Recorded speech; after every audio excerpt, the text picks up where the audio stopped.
Over tooth decay, Procter & Gamble announces Crest toothpaste with Fluoristan, its exclusive fluoride compound, world's greatest weapon against decay. Look, Mom, no cavities. Former employees of Occidental Chemical Corporation have filed a lawsuit against the company. They say they have life-threatening diseases like leukemia, emphysema, and toxic brain syndrome. For years, doctors struggled to diagnose them, but finally they found a common link. It was fluoride.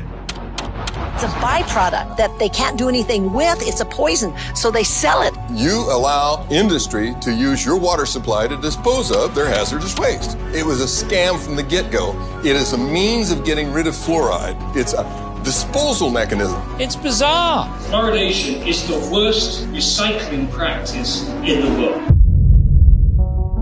So, you're Alcoa in the 1930s, a giant corporation that makes products out of aluminum. And honestly, you've created some pretty amazing things. Tea kettles, foil, airplane parts. But one thing that sucks about manufacturing aluminum is that it's a super messy process. Because, guess what? Raw aluminum doesn't come all perfect and soft and ready to be molded into a frying pan. It needs to be chemically processed and broken down. And this chemical process produces a lot of highly toxic chemicals like ammonia, methane, and fluoride. And we're not talking about the natural fluoride that occurs in caves and stuff. We're talking about an artificial, man-made fluoride compound that is way more toxic. Like really, really toxic. Hydrofluorosilicic acid does not occur in nature. It's a man-made molecule. And it eats through concrete, glass, stainless steel, fiberglass, plastic. You name it, it'll eat it. The problem is, it would be super expensive to dispose of this toxic fluoride in a safe and responsible way. So, it's a 1930s factory owner to do. Why not pipe it into the air or dump it in the river? I mean, come on, it's the 1930s. This is the dawn of the industrial age. No one cares that factories are dumping toxic chemicals into the river. No one even knows what the long-term effects of these industrial waste chemicals are. They're too busy making up for prohibition or whatever people did in the 30s. So as the years went by, you continued to flood the rivers with this fluoride waste. And everything was going fine and dandy for decades. Until things started to go south. See, you've been dumping fluoride into the air and water for over 30 years now, and people were starting to notice. Alcoa factory workers were showing symptoms of poisoning from the fluoride gases. Cows from nearby farms were getting really weak. They couldn't even stand on their own anymore. And local dentists were starting to notice strange brown stains and chipping on the teeth of children who live nearby. Fluoride is starting to get bad press. And if that bad press continued, everyone would start connecting the dots to you and your fluoride river dumping frenzy. And if that happens, you're going to be buried with expensive lawsuits. It would be the end of you. So if you want to survive this and thrive, then you got to do something drastic. You got to find a way to change the public's perception of fluoride from this toxic, poisonous chemical to something that's good for you. And this effort to rebrand fluoride into a healthy chemical would be one of the greatest propaganda efforts known to mankind. It's why today, fluoride has seeped into everything. It's in your toothpaste. Chemical? You're gonna put some chemical in my mouth? Tap water, table salt, bottled water. Yes, Crest can really reduce cavities because only Crest has Fluoristan, an exclusive stannous fluoride formula that protects your whole family. Chemical leak this afternoon in Rock Island. The chemical was so strong that it was burning through the concrete there. It was just before 1 o'clock Thursday afternoon when hazmat crews were called to the Rock Island water treatment plant for a chemical spill coming from this tanker truck. The chemical hydrofluorosilicic acid is used to add fluoride to the plant's water. After several hours, crews were able to clean up the leak, allowing operations to return to normal. The treatment of the water and the amount of water being used by the public, there's no effect on that at all. So why are we putting that in the water? The United States, Canada, Australia, Ireland, and New Zealand generously provide you with the fluoride in your tap water free of charge.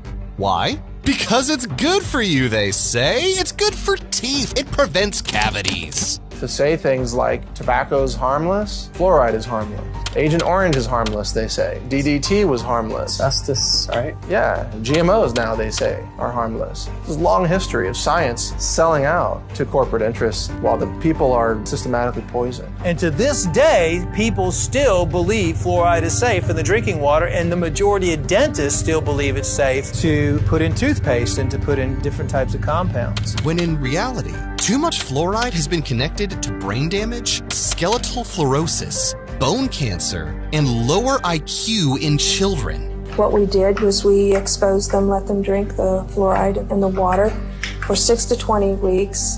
The pattern that we saw, it typically is what we see with other neurotoxic agents that are well known to cause a hypoactivity or a memory problem or an IQ problem. When I first presented the results of these studies, one of the individuals sitting and listening to the results, he says, "Do you have any idea what you're saying?" And he says, "You're telling us that we're reducing the IQ of children." And yet, the government won't let you escape it even if you wanted to. It's acidic. It'll kill you. And it all started because Alcoa didn't want to get sued. Welcome to Evil Food Supply, where we expose all the evils of our modern diet. Subscribe for more, and this is the evil history of fluoride. If it's such a simple issue, how is it that it's still going on after half a century? Fluoride is safe and effective, and it's one of the most inexpensive ways to really cut down on dental decay. Fluoridation of community water is extremely safe and extremely effective in preventing tooth decay. Science is on the side of fluoride being safe and effective. There is no controversy about this in the scientific community.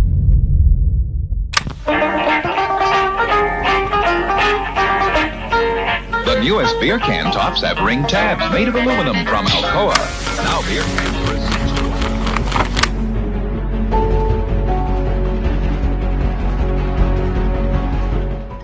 All of the music and sound effects you hear in this video came from Epidemic Sound. Epidemic Sound is this incredible, royalty-free music and sound effects platform where you can download unlimited music and sound effects for your videos. They've got over 35,000 tracks and 90,000 sound effects for you to choose from. And they're the only place we get music from. And finding the perfect song for your content is super easy. You can filter by specific genres like cartoon music or crime scene music, or even pop music from the 2000s. You can get that specific. And it's the same thing with sound effects too. Music and sound effects are the easiest way to make your videos feel way more high quality. And Epidemic Sound has the best selection. Pause the video and try it out now with the link in the video description. That's Epidemic Sound with the link below.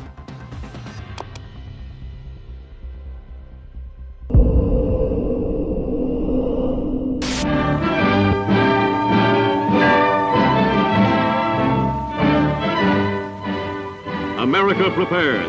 All America alters its pattern of life and work to meet the demand for protection. Industry is a double step to supply the sinews of safety, the armaments of war that an embattled world must have if democracy is to survive. In the early 1940s, the U.S. launched a little something called the Manhattan Project.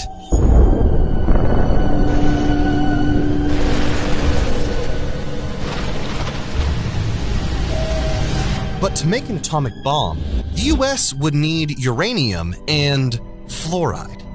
But not just a little bit of fluoride. We're talking tons of fluoride. Hundreds of tons, actually. Luckily, the U.S. knew just the affordable place to get all this fluoride from. American manufacturing factories like yours. As the head of Alcoa, you're all in, obviously. So you sign on the dotted line, turn your engines to max, and start producing as much fluoride as you possibly can. And other factories across America do the same. And at first, this seemed like a really good idea. I mean, hello, this is the stuff you would normally dump in the river, and now you're getting money for it? Plus, Uncle Sam needs us. America needs us. We're being patriots. But shortly into your war effort, things start to go downhill. The toxic gases from all this fluoride production was making your factory workers sick, sometimes even killing them. Chemical burns were showing up all over their bodies, including their eyes, throats, and esophagus. Fair-skinned men were leaving the factory with burnt red faces, which is why you made sure to only employ African Americans inside. Constant gas leaks and explosions would literally burn workers to death. One woman named Gloria Porter said that she saw a man get, quote, eaten alive, end quote, when a tank of hydrogen fluoride gas exploded in a factory in Cleveland. Another man reported that the fluoride dust would land on cars outside and dissolve the paint on contact. And even though they were working with highly toxic chemicals, all you gave these factory workers for safety equipment was a rag to put over their mouths. You gotta love the industrial age. Between June 1945 and October 1946, 477 factory workers were either injured or died from chemical-related accidents in these fluoride factories. And word was getting out. These factory workers lost their lives because of the poor working conditions you set up. Their families could sue you. In fact, they're probably talking to lawyers as we speak. And if they do sue you, your whole business and your life's work could go down the toilet. But luckily, there's one convenient benefit to fluoride that you can use to turn all this fluoride panic around.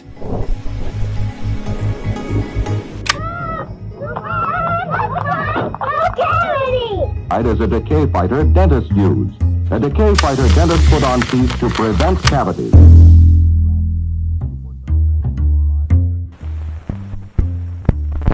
There's no such thing. Preventive medicine for teeth? For fewer cavities? Can't be done. It has. Now Gleam's done it. New Gleam's put preventive medicine in a toothpaste for fewer cavities. What preventive medicine? It's stannous fluoride plus stannous pyrophosphate. Gleam tastes great. No toothpaste fights cavities better. Preventive medicine for fewer cavities in New Gleam. I said it could be done. Back in 1901, a scientist named Frederick Mackay started noticing a strange brown staining on his patient's teeth. This brown staining came out of nowhere and was only happening in his town. No other towns in the area had it, and this was pretty weird. So Frederick did some investigating and discovered that the tap water in his Colorado town had absurdly high levels of fluoride in it. I wonder how that happened. His patients were walking in with these ugly brown stains, but they also had no cavities and rock-hard teeth. And this wasn't a typical thing at the time. In the early 1900s, tooth decay was a really big problem. Teenagers were getting fitted for dentures. Soldiers were failing their health exams. There was even a lucrative black market for false teeth. But this fluoride thing was great for making your teeth stronger. It prevented cavities. Now that is something that we can work with. Now all you have to do is propagate this message to the masses. You know, honey, I think it just could be the Crest. Of the 5 leading toothpastes, only one has fluoride. Only Crest, the cavity fighter. The great thing about this fluoride disaster is that you're not fighting this alone. The government also had their head on the chopping block for encouraging factories to pump out even more fluoride. So you and the government were on the same side. And with the government in your corner, anything was possible. So here's what you did. First, you hunted down that dentist, Frederick Mackay, the guy who discovered that fluoride hardens teeth. And then you use his research to back your case. And you even give him better technology so he can finish his study faster. Might as well support the guy, right? And then you present his study to cities all over America, saying that if these cities added fluoride to their tap water, it would prevent cavities. And guess what? They drank it up. Wanting to put a random chemical into everyone's water supply may sound crazy today from our point of view. But remember, this was around the end of World War II. Americans had just defeated Hitler. They defeated Japan. They saved the world. And after winning such a vicious war, Back home, they naturally became overprotective. They wanted to protect the masses from everything, to prevent bad stuff from happening ever again. So adding fluoride into the water supply to protect people's teeth? Why not? We can't trust them to take care of themselves. So it was no surprise that in 1945, Grand Rapids, Michigan, signed up to be the first trial city, the first city in the world to have fluoridated water. And after just 6 years, you found out that the fluoride actually worked. Tooth decay did in fact go down. Pretty soon, other cities start getting excited about fluoridation. Because who doesn't want clean, white, shiny teeth? Fluoride was successfully a positive thing right in front of your eyes. However, the true genius of this master plan was that the more cities you get to dump fluoride in their water, the less of a chance you'll get sued. After all, fluoride is good for you. We've actually been doing America a favor. And when scientists come forward and question you on the safety of fluoride, like Kai Roholm and later on, Frederick Mackay himself, you simply pump out more studies that refute them. You open a lab at the University of Rochester that's dedicated to the study of fluoride, and you fill it with the researchers from the Manhattan Project, just to keep it in the family. You even start your own academic journal on tooth decay called Dental Caries, and make fluoride the star. The naysayers were no match for your expert propaganda. And by 1955, Crest releases a new product that would be the last nail in the coffin for fluoride's new positive public image. Crest toothpaste with Fluoristan, its exclusive fluoride compound that's far superior to fluoride alone. The world's first fluoride toothpaste. They actually started working with the fluoride and did the original toxicology studies. And they described what happened to some of these people when they were accidentally overexposed to fluoride. Mandrake, have you never wondered why I drink only distilled water or rainwater? By the 1970s, fluoride had become a beloved household name. And sure, there were a few fringe conspiracy theorists who would say that fluoridation is part of a communist plot to turn us into brain-dead atheist slaves, but luckily, you have almost every dentist in America to back up your fluoride claims. I mean, it does prevent dental decay, doesn't it? And do we really want to go back to wearing dentures made from donkey teeth? Ew, no. Of course not. So pretty much everyone in America was on Team Fluoride. But you're still not totally in the clear, because there's one little scientist, one little rat, who's doing everything she can to dismantle your fluoride lies. And her name was Phyllis Mullenix. Dr. Phyllis Mullenix started her career at the University of Kansas with a PhD in pharmacology with a specialty in neurotoxicology. It was 1982. And Phyllis had just started her new job at the Forsyth Dental Center in Boston. Her mission? Testing the toxicity levels of different chemicals, including fluoride. And so, she went through the usual motions. She fed fluoride-laced water to rats and observed their behavior. And what she saw was kinda terrifying. The pregnant rats who were fed fluoridated water were giving birth to hyperactive babies. They were also mentally slower than the rats whose mothers weren't fed the water.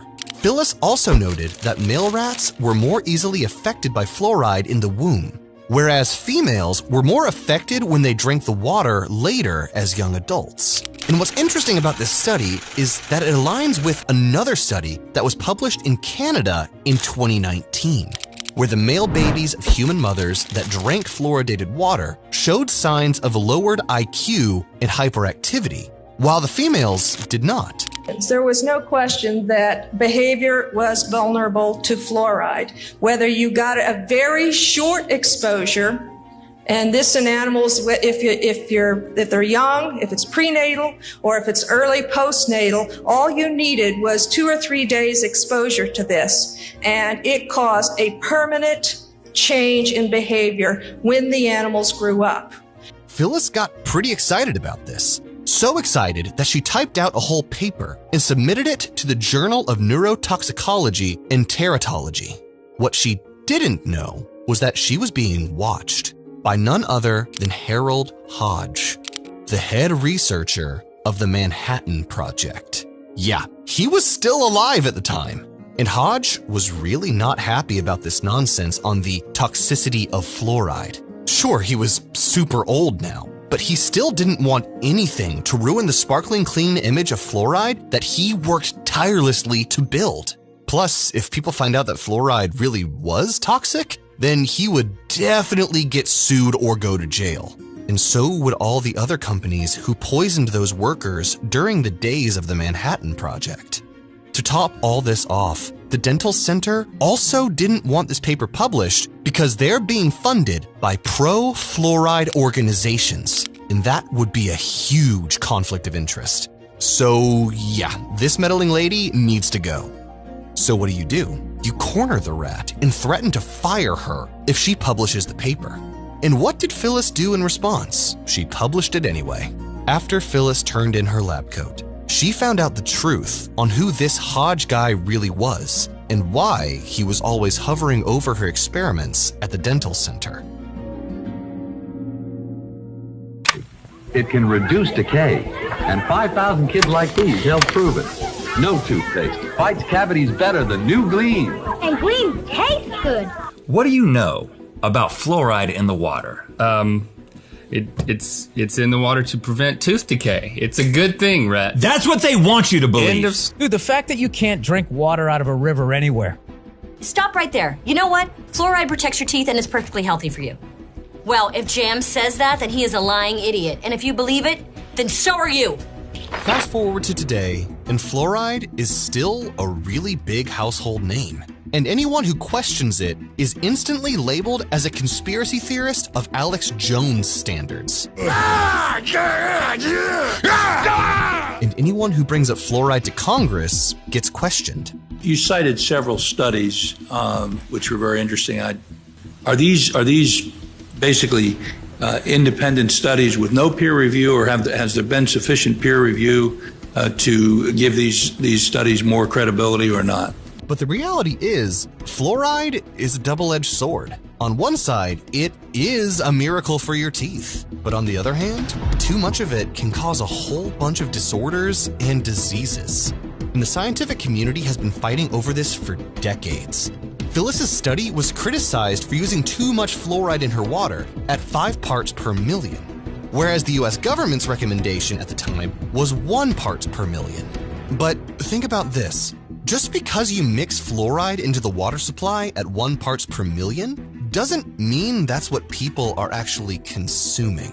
What about all the food products that are made with fluoridated water? Raisins contain fluoride at 2.34 parts per million, wine at 2.02 parts per million, and black tea at 3.73.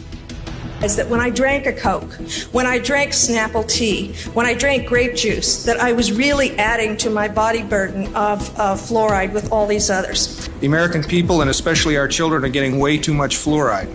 2/3 of children living in fluoridated communities have dental fluorosis in at least one tooth. Dental fluorosis is the visible manifestation of toxic overexposure to fluoride during their developmental years. And let's not forget the undisclosed dumping of fluoride by factories into the water and air.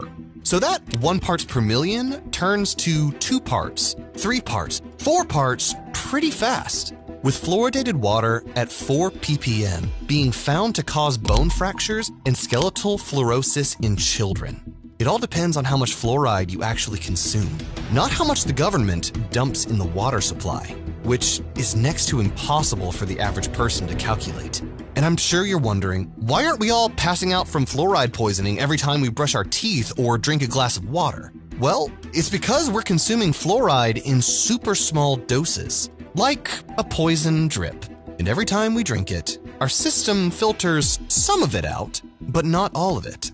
One study showed that only 50% of fluoride gets filtered out of the body. So where does the rest go? It gets absorbed into your bones. And according to Phyllis, it also absorbs into your brain, 1 drop at a time. Crest fights cavities, so I'm gonna fight Crest. Now, Crest got fluoride in it! And fluoride is far from the only questionable thing in our modern diet. Next up on Evil Food Supply, we're going to expose today's artificial meat industry and how they've hijacked your compassion for animals to sell you fake meat made out of cheap, profitable, synthetic chemicals. Click the card on the screen to watch now, or subscribe if it's not out yet.